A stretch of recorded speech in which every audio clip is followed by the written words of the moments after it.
ওরা রাজনীতি, অর্থনীতি কিংবা সমাজের জটিল সমীকরণ বোঝে না, কিন্তু রং তুলির ছোঁয়ায় সাদা ক্যানভাসে অনায়াসে ফুটিয়ে তোলে স্বপ্ন, কল্পনা আর নির্মল অনুভূতির এক অনন্য জগৎ। বাংলা নববর্ষ 1433 উপলক্ষে আয়োজিত 2 দিনব্যাপী শিশু কিশোর চিত্র প্রদর্শনীতে দেখা মিলেছে এমনই রঙিন স্বপ্নের। ডিজিটাল স্ক্রিনে সীমাবদ্ধতা পেরিয়ে রং তুলির আঁচড়ে শেকড় আর সৃজনশীলতার গল্প নিয়ে বিস্তারিত জানাচ্ছেন আসিফ হাসান। বাংলা বর্ষবরণ 1433 উপলক্ষে রাজধানীর একটি অডিটোরিয়ামে বসেছিল 2 দিনের এই রঙের মেলা।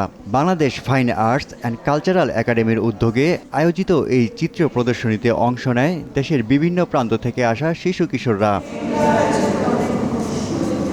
এখানে পাখি আছে, পাহাড় আছে, পাহাড়ের উপরে গাছ আছে, আর এখানে হচ্ছে মাছ হচ্ছে লাফাচ্ছে। এটা আমি একটা ইভিনিং দৃশ্য এঁকেছি, আর এটা আসলে একটা মানুষ এঁকেছি, বোঝা যাচ্ছে না এতটাও। একটা মন দিয়েছে, একটা চাঁদ দিয়েছে এখানে, আর এখানে একটা ট্রি, মানে একটা কর্নার। ওই ছবিটা আমি এক্সিবিশনের 2 দিন আগে এঁকেছিলাম। এই আর্টটা নিয়ে আমাকে সবাই চিনুক, আমার অনেক ইচ্ছা আর কি। এবং প্রীতি মিসের মতো আমি একজন টিচার হতে চাই, সবাই চিনবে আমাকে। আমি আঁকানো শুরু করেছি 4 বছর বয়স থেকে। একজন ভালো আর্টিস্ট হিসেবে নিজেকে প্রতিষ্ঠিত করতে চাই। সাদা ক্যানভাসে রঙিন তুলির নিখুঁত আঁচড়ে তারা ফুটিয়ে তোলে নিজেদের লালিত স্বপ্ন ও সুপ্ত প্রতিভা।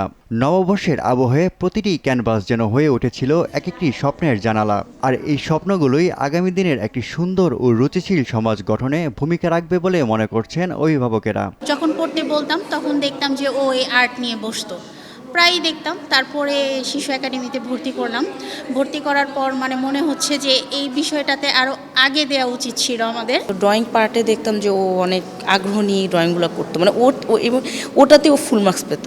ঠিক আছে, তখন পরে আমি আজকে চিন্তা করলাম যে ওর এই ইচ্ছাটা আমি আরেকটু যদি বিকশিত করতে পারি, ওর আগ্রহটা, তখন আমি আপনার শিশু একাডেমির সন্ধান পাই। সবসময় একটা কথা বলি, বাচ্চারা স্বপ্ন আঁকে, ওই স্বপ্নটা যদি সুন্দর হয় পৃথিবীটা সুন্দর হবে।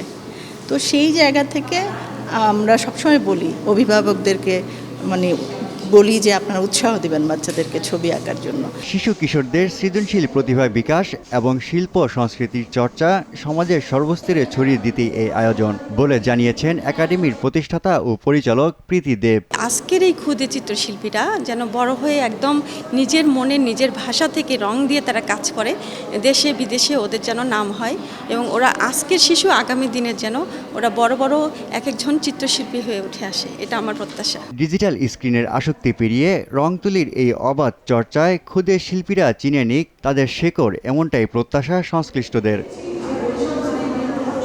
আসিফ হাসান, RTV, ঢাকা।